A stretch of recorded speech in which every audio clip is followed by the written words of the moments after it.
कहानी।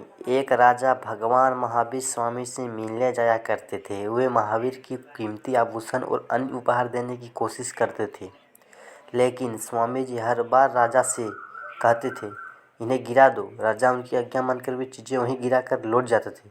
काफ़ी दिन ऐसे ही चलता रहा। एक दिन राजा ने अपने मंत्री से कहा, मैं इतनी कीमती चीज़ें महावीर स्वामी को देने के ले जाता हूँ, लेकिन वो सभी चीज़ें वहीं गिराने को क्यों कह देते हैं। मैं भी वो चीज़ें वहीं गिरा कर आ जाता हूँ। मैं एक राजा हूँ, उन्हें भेंट देना चाहता हूँ, लेकिन वे मेरी चीज़ों का कोई मान नहीं रख रहे हैं। मेरी समझ में ये नहीं आ रहा है कि स्वामी जी ऐसा क्यों कर रहे हैं। मंत्री बहुत बुद्धिमान था। उसने कहा, आप इस बार खाली हाथ जाएं, कोई भी चीज़ लेकर ही मत जाइए, फिर देखते हैं वे क्या गिराने के कहते हैं। राजा को मंत्री की बात अच्छी लगी। राजा अगली बार खाली हाथ गया तो महावीर स्वामी ने कहा, आप खुद को गिरा दो। राजा को समझ नहीं आया कि खुद को कैसे गिराएं। उसने महावीर से कहा, आपकी बातें मेरी समझ में नहीं आ रही है। आप रोज़ चीज़ें गिराने के लिए क्यों कह रहे हैं।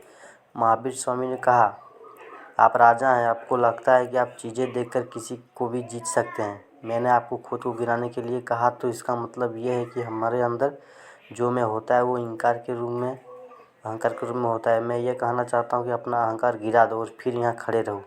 राजा को बात समझ आ गई कि गुरु के सामने घमंड लेकर नहीं जाना चाहिए। सीख। भगवान इंसान का घमंड तोड़ने के लिए गुरु को माध्यम बनाते हैं। गुरु जानते हैं कि अहंकार भविष्य में नुकसान पहुंचाता है। ये एक ऐसी बुराई है जिसका प्रदर्शन करने पर वर्तमान में तो सुख मिलता है, लेकिन इससे सब कुछ बर्बाद हो सकता है।